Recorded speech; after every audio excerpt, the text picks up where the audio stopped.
plug it in. Yeah. Okay. So, uh, somebody coming in here. Oh, Carol. Okay. Pretty quick. Yeah, there we go. Okay. I hope you're seeing Fareed. Yep. So, he had an interesting observation this week. It's like America's going through our own version of the Cultural Revolution with the war on colleges. You remember Mao Zedong closed down all the universities back in the 60s. And uh, China didn't really recover from that for 20 years. Um, the irony is last week, Beijing announced massive increases of funding for research and technology. So we're going in opposite directions, one up, one down. And they're copying American universities. So that's kind of a sad statement. Um, we have had 72% of the world's top universities. So we're losing quite a bit. And that's with 25% of the world's gross domestic product. But we had 72% of the top universities. And the main thing about our model is that universities and federal funding provided seed money for private universities and companies to work in concert. And at UCSF, my old alma mater, that's really on display. Um, so, well, 80 years of progress with this model and maybe being undone as we speak. J.D. Vance has said that the professors are the enemy, and so they're cutting basic research and they're targeting this statistic that overhead in some of the grants is 40 to 50%. And a lot of that has to do with building complex labs. Homer just joined us, and he certainly can attest to that. So 40 to 50% overhead is not surprising. And I just chose one example of the great successes of this model is the mapping of the human genome. And that was because the federal government had supported basic research, demanded that results be open so the results would not be hoarded. And the Fareed Zakaria's admonition is if you think there's a liberal bias, fix that by adding voices and views of who you think are being underrepresented. Don't restrict research activity. That's you're shooting yourself in the foot. And of course, we all remember the wonderful success. And this was basic NIH seed money, and the federal government was ably represented by Francis Collins, who was the head of NIH until quite recently. And he worked cooperatively with the private sector. Craig Ventnor. And here's Bill Clinton looking on as the progress is announced. Here's a feel-good little essay I found. The last good place on the internet, YouTube. They talk about how you can join a community and get some kind of sense of solidarity by looking at videos of common interest.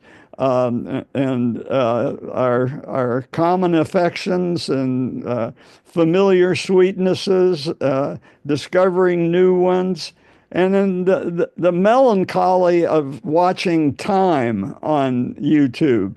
So we start off with the songs of our youth, and then we follow the dating on the different videos, and you watch them go from posted 4 months ago to posted a year ago, 5 years ago, 10 years ago. So I just found this kind of a reminder that there's some good things that we can celebrate in our current malaise. Um, I'll follow up. We talked last week about the suggestion of territories could become free associations.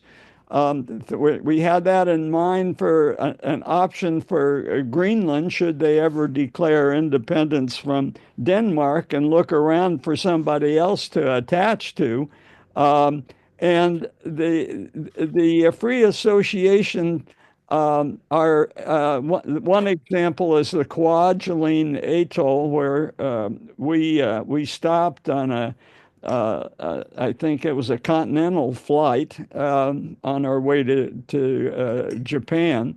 And the Ronald Reagan Ballistic Missile Defense Site is also there. And this island is part of the Republic of the Marshall Islands. And we are, through this free association, providing financial assistance to Kwajalein and other islands like it. And just a bit of history, we captured these islands from Japan in World War II. They became our United Nations Trust.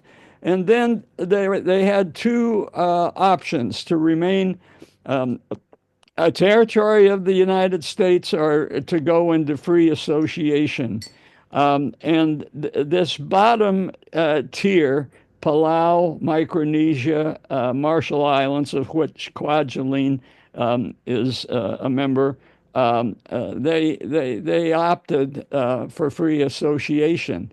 The type of connection that binds an island to the United States more tightly is the territory. And as a territory, an island is directly governed by the United States. In return, the people are citizens, but they don't have representation in our government. And this is an issue with Puerto Rico, as Jim has reminded us. So more autonomy than a state, though, but they're still under United States jurisdiction. And they have more autonomy and control over local regulations. And they are United States citizens.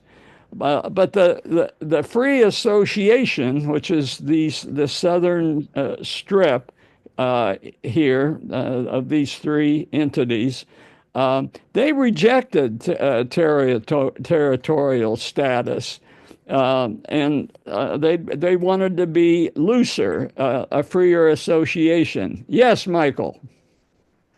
Do they pay income taxes? I think the territories do. I don't think the free associations do. But no taxation without representation. Is that where have I heard that before? Yeah, I don't know where that was. The free associations, they have their own constitutions. They do enjoy the United States defense umbrella, and they get assistance rather than paying taxes. They're in it because there's some economic benefit, and presumably that would be true for Greenland. Now they aren't citizens, but they can live and work in the United States freely. Um, on the other hand, yeah, Jim. You knew I'd raised my hand. So citizenship for Puerto Rico was granted, or some would say imposed, in 1917 during World War I, and then those citizens were conscripted into service as a result. So there's a little awkward history there to be becoming citizens of the United States. At the same time, there were laws made which are economic in nature, which I won't go into at this point, but the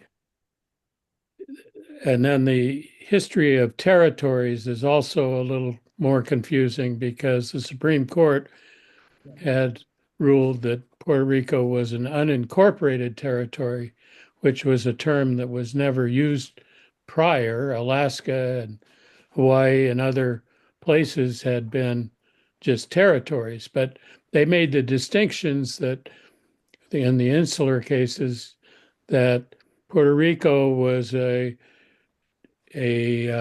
place of savages and was not an incorporated territory and not granted certain constitutional rights, therefore.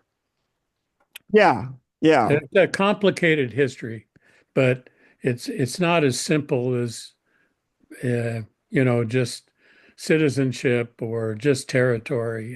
It gets really involved. Yeah, no, it really does. And honestly, I kind of thrown up my hands because I try to keep this at least at a level that's simple enough to contribute to an ongoing story. And I felt myself getting bogged down and organized and corporated and unincorporated. So I'm going to kind of slip over that. And this doesn't help much. It gives on this map some color coding.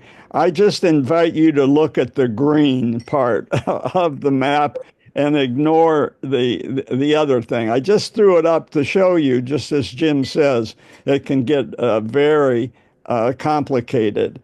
Now, as opposed to the southern tier of islands, the northern Mariana Islands and Guam, they decided to become territories, not free associations. And so Guam is the oldest, and they joined other territories, which are listed here in addition to Puerto Rico. The Virgin Islands, you remember, we acquired that from a treaty with Denmark during World War I. And then Samoa, which is decided to be unincorporated. They fear American citizenship because they're trying to preserve desperately their traditional customs. And so American Samoa, a lot of them come over and, of course, play football to risk being oversimple. But America Samoa has been a naval outpost for a long time.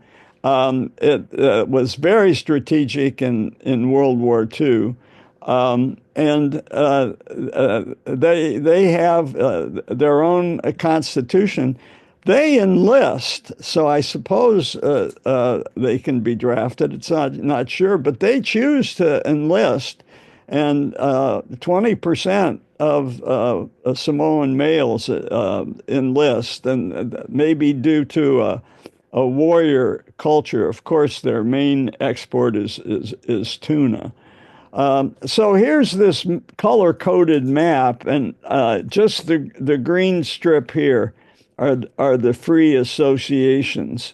And you can tell there's an awful lot of other kinds of territories all around. I'm not going to try not to get too bogged down. I will be talking about Midway later and Wake Island later, which we're all familiar with from World War II. We were in Micronesia in 1971, and this is Aiko and our friends. So these were lawyers from the Navajo reservation. So they were there performing military duty on the Navajo, and they wound up in Micronesia working again for the Bureau of the Interior. They were there to provide Micronesians with the benefits of the American legal system. And what they decided almost immediately when they got there, that was the last thing that the Micronesians needed. On this island where we visited them in Ponape, there were 5 aristocracies, and they all settled all their disputes within a tribal context. Yeah, Jim. I just wanted to say that people volunteer for the map. I don't think it's the warrior culture in Samoa. People don't have, for economic reasons, both Samoans and Puerto Ricans volunteer for the quote unquote volunteer for the military service on economic grounds, just like the Americans do. Yeah, good point. Good point. So this is Aiko on Ponape, Micronesia. I couldn't resist. Sorry. Well, it's caused an uproar here in the studio. And then I wanted to point out something. You go back to that site and miss that.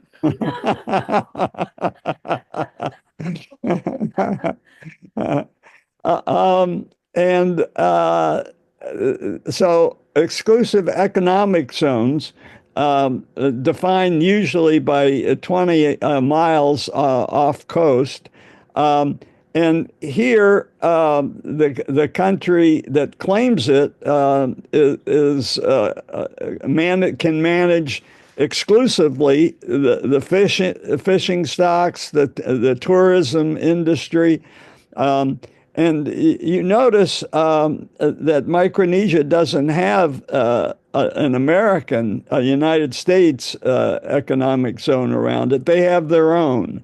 But we all follow the law of the sea, and Greenland, through Denmark, has its own economic zone. But here's something interesting. Denmark has used a option and claimed, in addition to 200 miles, another 150 miles, so 350 total, along the continental shelf. So if there's a continental shelf right off your coast, you can use that extension, and Greenland has that. Details of the Free Association, 1982, they had plebiscites and approved it. The United States Congress accepted it 3 years later. As I said, with free association, you can live and work in the United States as habitual residents. And 94,000 do from Micronesia. We talked about the military, and some do join for economic reasons. And the size of this free association geographically is larger than the continental United States. That's the background of that. And of course, the geopolitics is important, but here you get into the Chinese versus Taiwan politics. So they have relations with Taiwan, one of the few countries, free associations that do.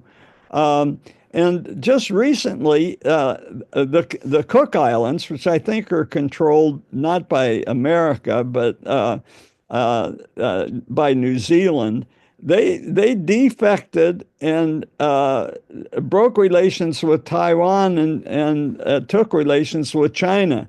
But Micronesia rejected that Chinese overture. Most recently, there's been a renewal of the free association. It has to be done periodically. And the sticking point in the most recent negotiations was the compensation for previous nuclear testing in the areas of the free association. So we've paid so far $600 million in damages and medical care. So there's that. So a lot of these islands are very low, right? An atoll is just what's left after a volcano blows. So the rim around the volcano. So a lot of these islands are going to disappear. And this gives you some idea of Kwajalein. Here, of course, it's dominated by the airstrip. But there's also a missile defense test site, which is part of the money that is exchanged, paying for that right. But we've got that right until 2066. That's when it has to be renegotiated. And already, apparently, you can see some damage from massive waves threatening the island in a recent storm. Commonwealth, I think Jim and I would both like to throw that out. It doesn't seem to contribute. There's not much value added with Commonwealth. The only Commonwealth value added within my family is Kentucky is a Commonwealth. That's where my mother and father were born. 3 other states are commonwealths. And what that allows you to do is award an honorary colonel award, which my mother received for some kind of community service. All right. So we're back to American history. I just wanted to finish up that allusion last week to free association because I found it interesting, and especially if that might be an option for a place like Greenland. All right, so let's get back. We finished Jackson and his legacy. His main contribution was making the Mississippi safe for America, and then during his presidency, he was mostly interested in terms of foreign policy in extending the area of freedom. So what does that mean? It means expansion into Indian territory. But remember, the age of Jackson is right after, in the history of Europe, Napoleon freeing a lot of lands from the grips of a monarchy. And so you have a lot of nationalism everywhere around the world. Nationalism is often composed of a lot of romantic notions of your past and your future. In America, it's American exceptionalism, and we hear that term, so I thought I'd dive a little bit deep into American exceptionalism before we go on, because it starts with Jackson probably, although arguably it had run all along since we thought our Constitution was often offering something unique to the world. Witness the musical Hamilton. But what does exceptionalism mean? So there are these words: distinctive, unique, exemplary, unique in history, and that we're destined and maybe entitled to play a distinct role. Are we seeing something like that now? I don't know. We're kind of withdrawing from the world, so it might be the opposite. But from the beginning of actually the Pilgrims, they thought that this world was offering something positive to the world, a new Jerusalem, with the Pilgrims. But more modern is the notions of an outsider who came and traveled all over America, de Tocqueville, and he noted the unique things about particularly American democracy, in contrast to Great Britain and France. More recently, for us Stanfordites, this guy, he came to Stanford a little bit after my time, I think he was in the mid-70s, but he was a sociologist and political scientist, and he commented a lot on the uniqueness of America more objectively from a historical perspective. It was really a new nation, and it was an idea. We hear that over and over again. America's not defined by ethnicity. It's defined by ideology, as defined by our founding fathers.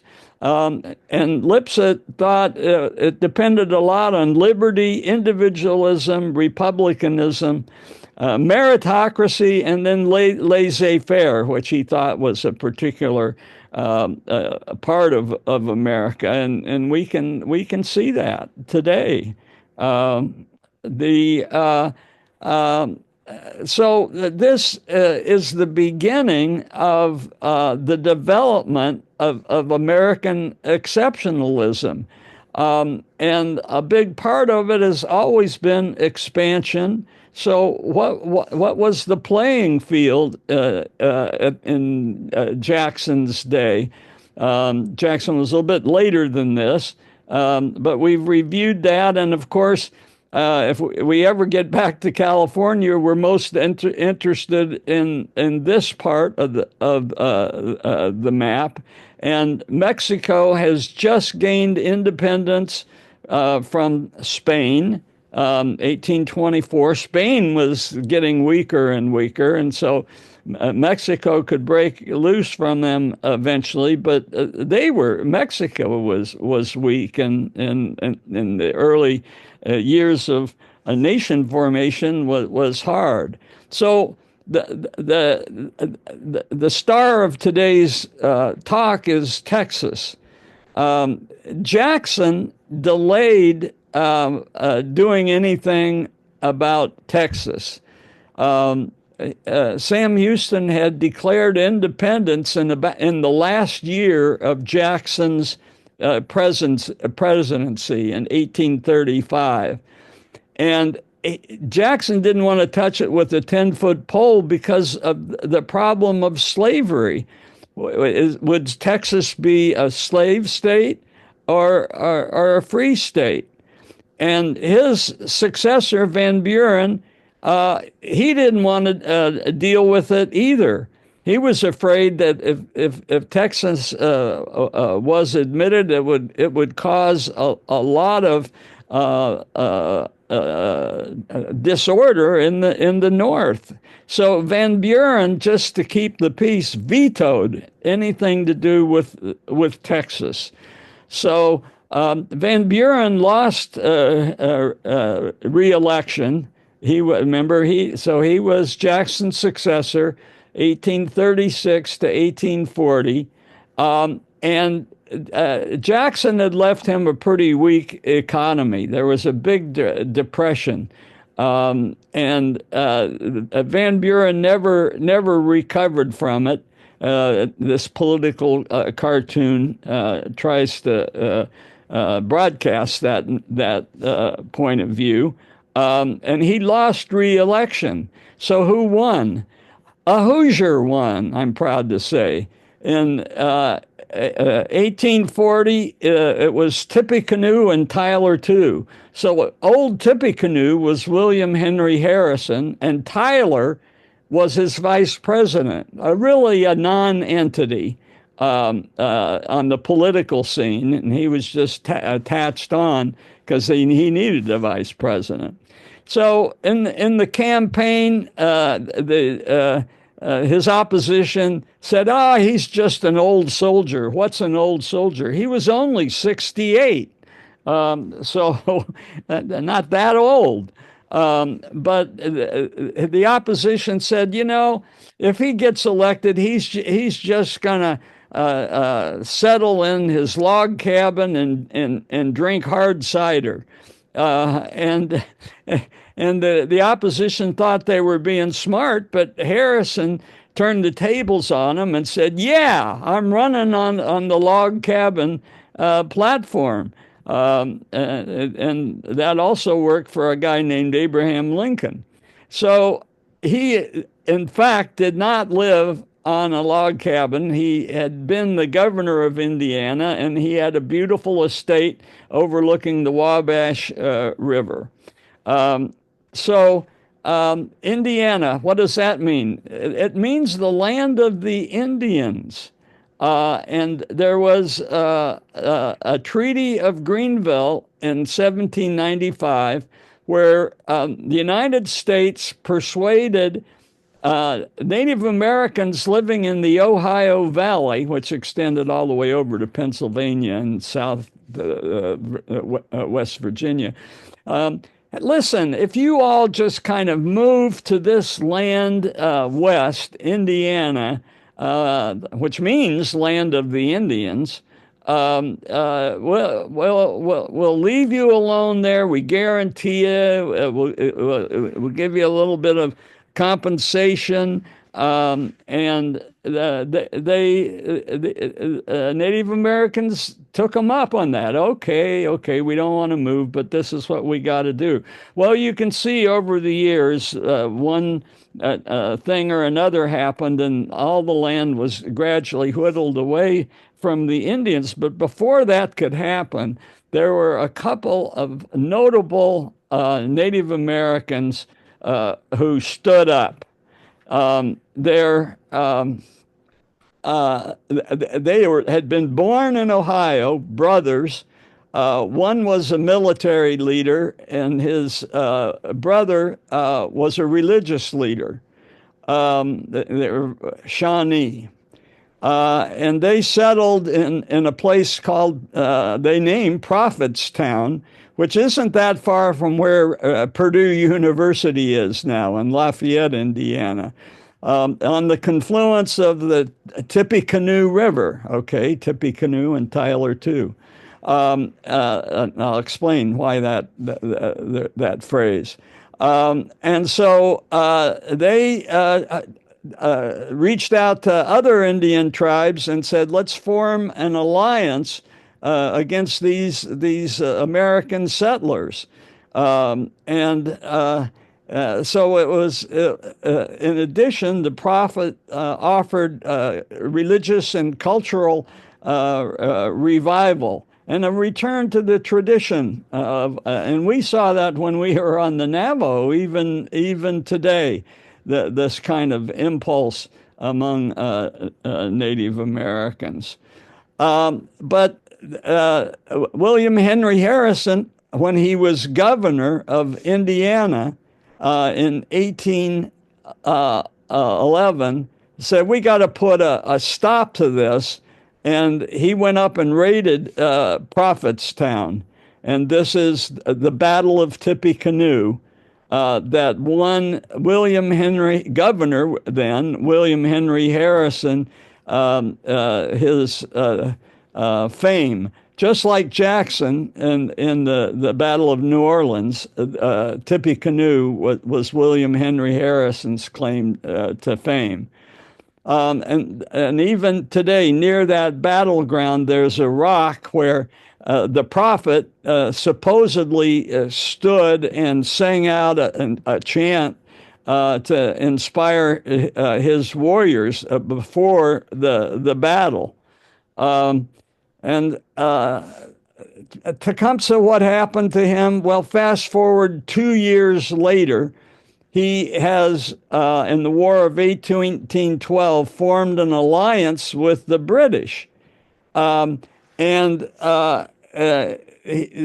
this big battle that's forming near Ontario, Canada. And Tecumseh famously went out and met the British officers and shook their hands before the battle.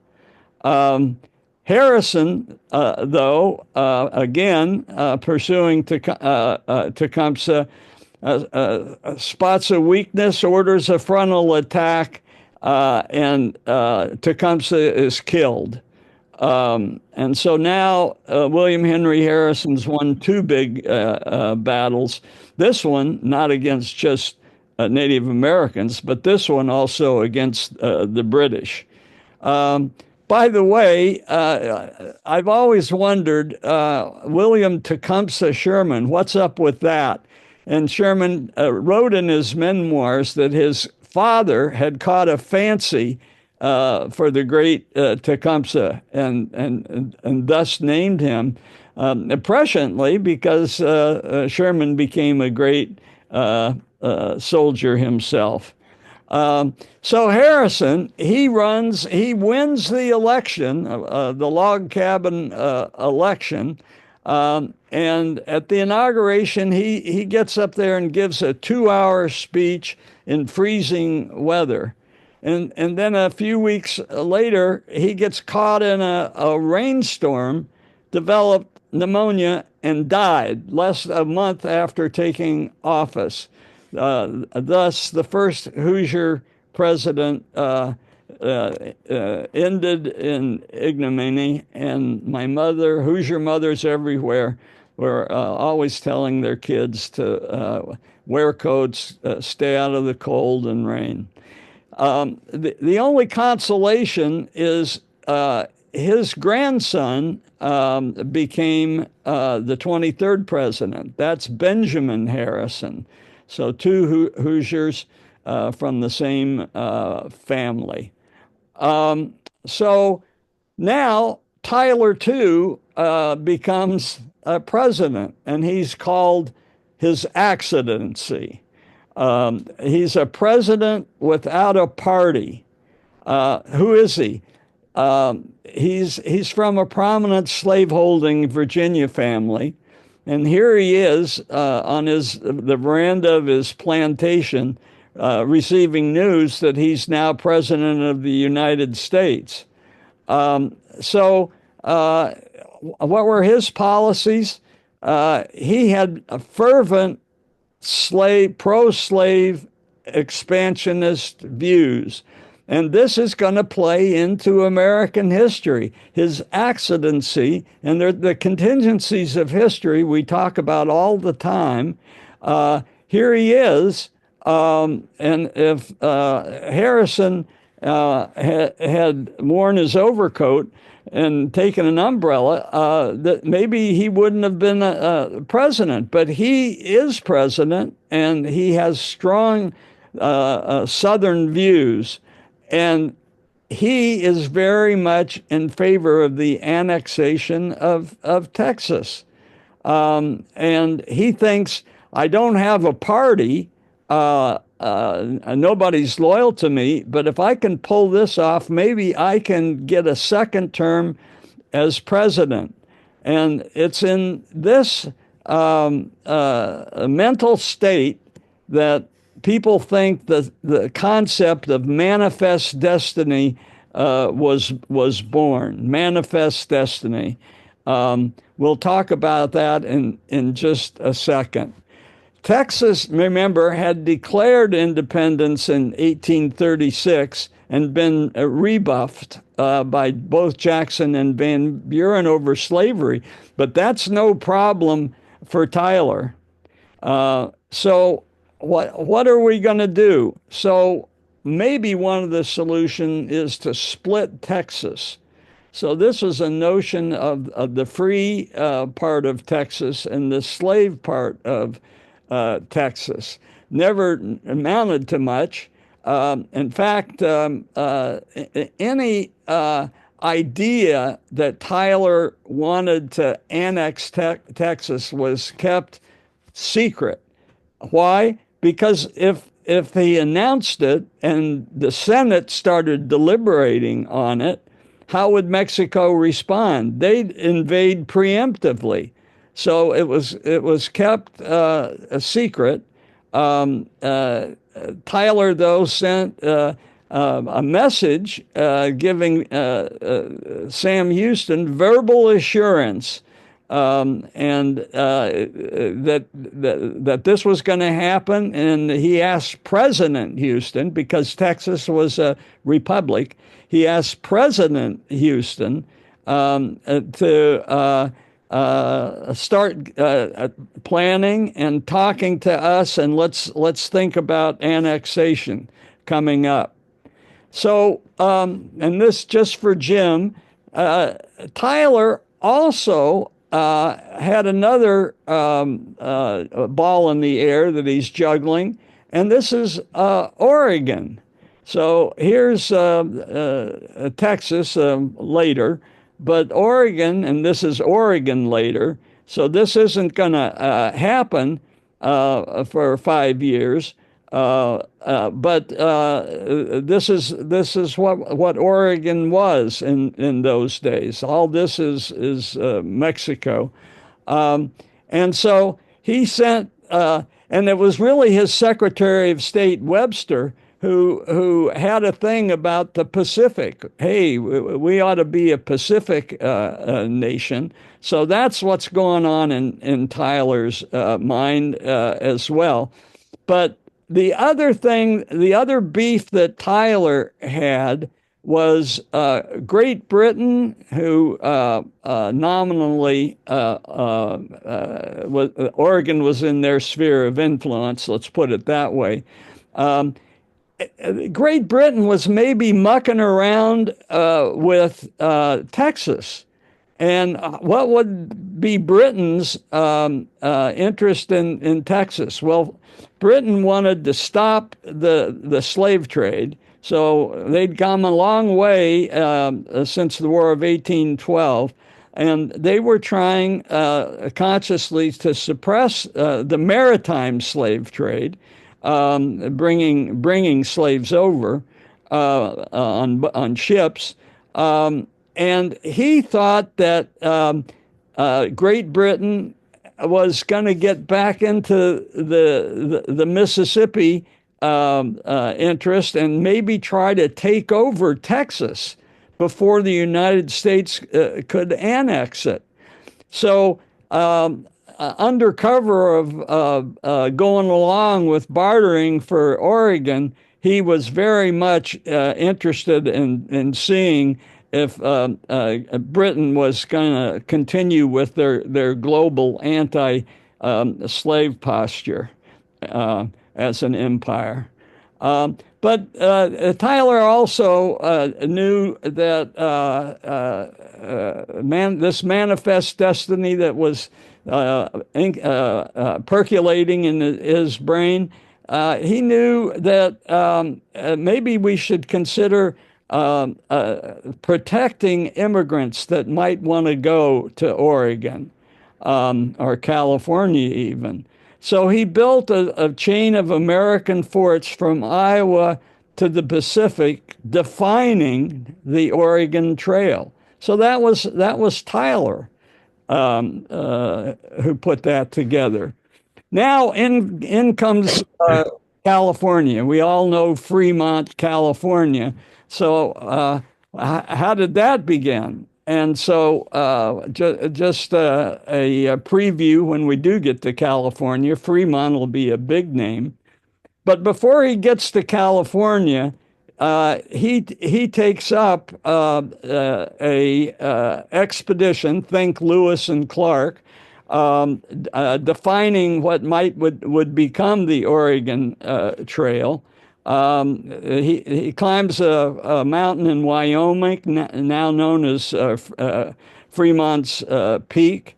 And then he grandly claimed the Rocky Mountains in the West for the United States. Didn't mean anything legally, it was just aspirational. His second expedition, though, he comes to California, Mexican California. They're independent of Spain. And in his second expedition, he starts on the Oregon Trail, which had been laid out earlier, and then he comes south and descends the American River Valley to Sutter's Fort in Mexican California. And there he notices a few interesting things. First of all, the Americans are very glad to see him. And they are, American settlers are very interested in this, taking over this land from the weak Mexicans. And he could see for himself that Mexican authority was very loose. And Sutter, who was Swiss, he even had free reign up along the American River Valley. So that was sent by Tyler Fremont, and it's going to play a role in California history when we get back to it. So Houston, though, is getting a little bit frustrated by all the machinations in Washington. He's somewhat reassured by the private messages sent by Tyler. But he decides to play a double game. He approaches Mexico, and they start talking about Texas being a state of Mexico. And Britain is all too glad to see this happen. They're getting involved and trying to get a foot in the works, see if they can work something out to their advantage. And Houston figures that Mexico may be the only game in town. He doesn't quite understand how committed Tyler is, but he knows that the parties who have rejected Tyler, both the Democratic Party and the Whig Party, are opposed to annexation. And he's thinking maybe Mexico and with Great Britain dabbling in might be his best bet. Nevertheless, Tyler doubles down and decides to play hardball. He thinks, I'm going to have to run as an independent, so I'm going to get rid of all the office holders. Sound familiar? Going to empty the bureaucracy of the current office holders who are beholden to the two political parties. I'm going to set up my cronies, and he started a political machine, and of all places, New York. That's interesting. How does a Southern plantation owner understand New York? The other interesting thing he does is he appoints a journalist as a counsel to the kingdom, the monarchy of Hawaii. And in exchange, he says, while you're there, will you write a flattering biography of my life? Which he does, and he gives them to the postmasters of the America and launches a nationwide tour to see if he can become president. And if he could pull off Texas, negotiate that, he would have a good chance. So Webster carries negotiations with Texas to a higher level. He promises the military protection from Mexico, and he also accentuates these rumors about British dabbling, and he broadcasts in the North, and so the Northerners will think, oh, well, maybe we'd better accept Texas, otherwise Britain will get it. So that's Webster's game, and he finally gets a majority of senators. Senators from the North join in favor of an annexation treaty. So Tyler is going to get Texas annexed on his watch. And so why didn't Tyler succeed? Again, the contingencies of history, a tragedy. There's a new ship just completed, the USS Princeton, and it has the world's largest naval gun called the Peacemaker. Interesting name. And he takes all his cabinet out to this ship, 400 guests, and they fire the gun. And it's just a tremendously loud boom. They fire it repeatedly. Then they go below deck for a drink, and they offer a toast, and the 400 guests say, hey, fire that gun one more time, just one more time. And the captain is convinced. So most of the people go above deck, the cabinet.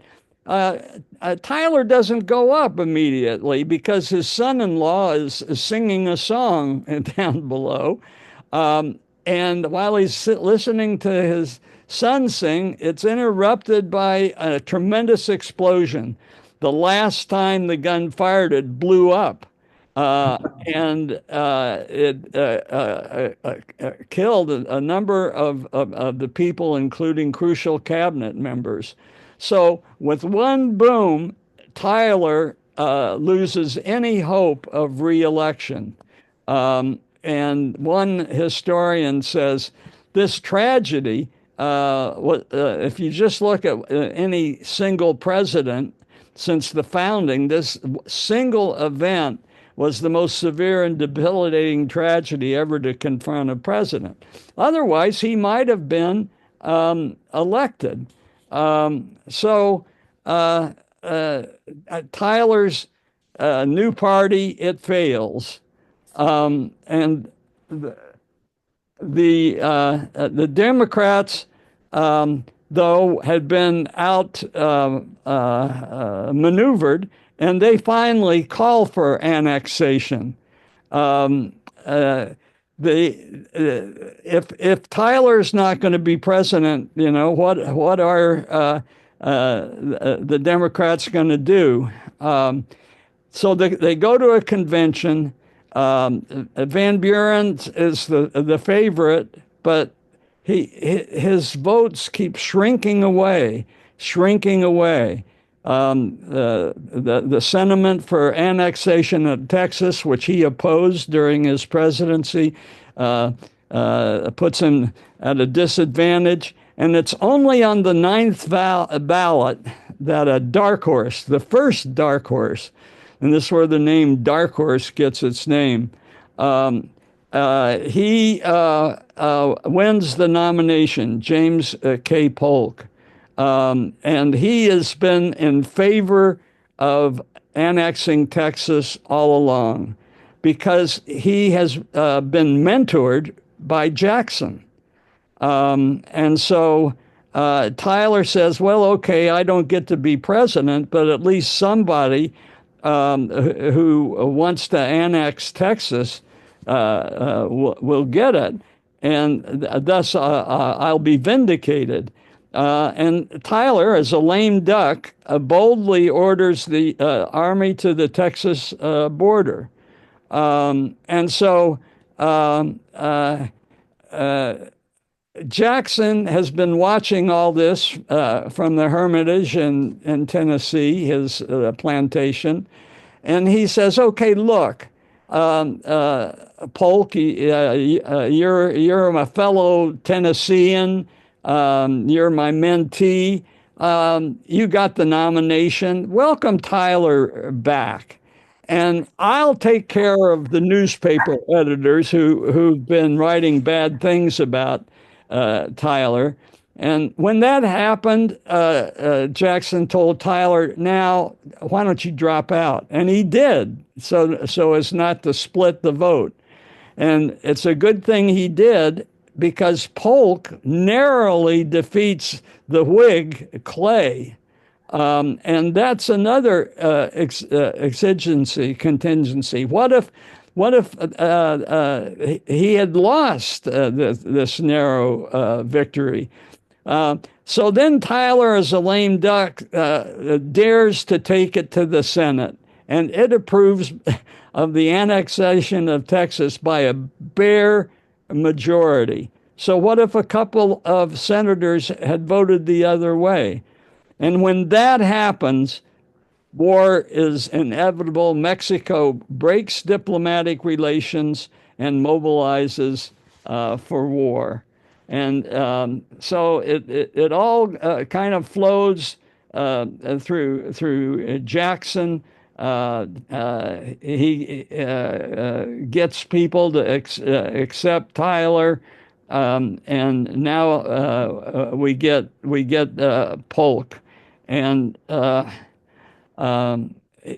Tyler retires to his Virginia plantation. He renames it Sherwood Forest because he had been outlawed, he feels. He is appointed, his neighbors try to mock him by appointing him to build roads. And he says, "Sure, I'll do that." And he started summoning, using his new legal authority, their slaves to build the roads. So that was going to be a nice, quiet retirement until the Civil War. And when after Harper's Ferry, and it looked like war was inevitable, Tyler, a Southerner, organized a local cavalry troop, and he was chosen to command. He did try one last ditch effort to negotiate a peace, but it failed, and he died in 1862. He was the only president that thus far to not be recognized in Washington at his death because of his allegiance to the Confederacy. And so this is the idea of his manifest destiny. This will be where we start the next time, and I'll explain this evocative painting that contains a lot of the elements of manifest destiny. And we'll pick up with Polk and see what kind of president he was. Yeah, Michael. You have your hand? Yeah, I'm unmuted. I'm curious, when Jefferson sent Lewis and Clark west to the Oregon Territory, what was the Oregon Territory considered part of Britain then, or Great Britain or England? What was the Oregon Territories? Who was claiming it? Well, I think Britain and this movie, The First Cow. I don't know if how many of you have seen it. It's a pretty interesting movie, and it shows life in Oregon in those early days. And the villain of the piece is a Brit who is there mucking around and seems to have some authority. So first cow, yeah, basically Britain was the one that had that in mind. They had Canada, and of course Vancouver had established them in the along the southern border, but it wasn't a border yet because it was all indefinite. Yeah. Hudson's Bay Company and Dr. John McLaughlin. Okay, we got some detail. Thank you. Oh, Yeah, Carol. So you said that he was the only president not to be recognized, but how do they? I didn't know there was a process to like recognize them or not recognize them. How does that work? Well, it must have been some version of lying in state. We've seen that most recently with Carter. So is that something that the Senate or the legislators arrange or approve or I'm pay not, for? I'm not sure. I'm not sure the mechanism. Well, we'll look into it.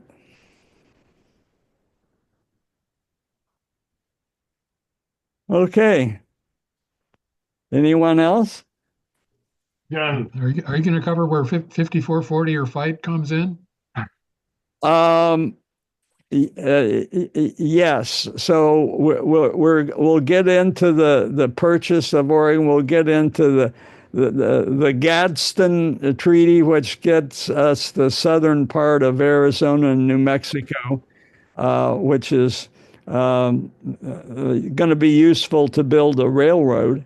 Yeah, 5440 or fight. Yeah, I'll be sure to include that.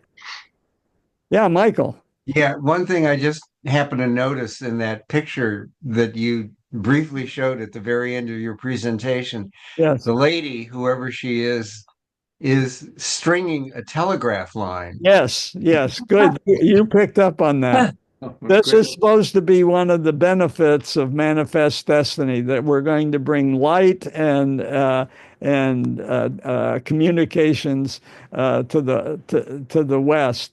The woman is Columbia, Oh, and she is the female version of Uncle Sam.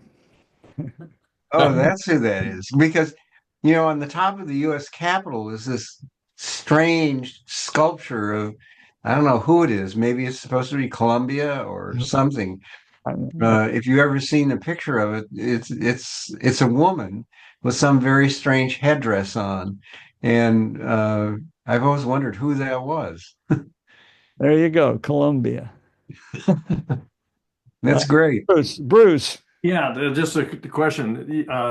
Several months ago, we went to a Berkeley Rep play, and it was called the Smexodus. I don't know if it, and it's actually about the fact that in Texas there was a slave underground getting to Mexico, and in when the Emancipation Proclamation in 1832. I think is when it was basically the Texas, they had not heard about anything to do with getting the slaves being freed. And so as a result, though, for the next 30 years or something, there was this underground of getting across the river to Mexico, because Mexico, I think they did away with slavery in 1832 or something like that, or in that same period. Huh. Yeah. So, Isn't that the origin of Juneteenth, or what do they call it? oh yeah, Juneteenth. It's when Texas that could be. recognized that slavery was over. Yeah. Juneteenth was 1865 at the end of the Civil War, when word came to Texas late. Yeah. in June. That could be. That's the Juneteenth.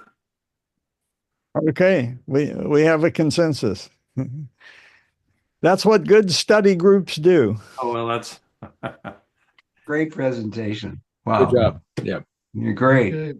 All right. Really great. Well, bye. Bye-bye And now. thanks for the big, deep team of deep knowledge. I so appreciate this group. Geez, I never knew about John Tyler. This is Really, yeah, he was like, nobody ever paid attention to him. And then we can see why. Okay. All right. Bye. All right. Bye. This See was y'all. great. Thank you. See y'all. Mhm.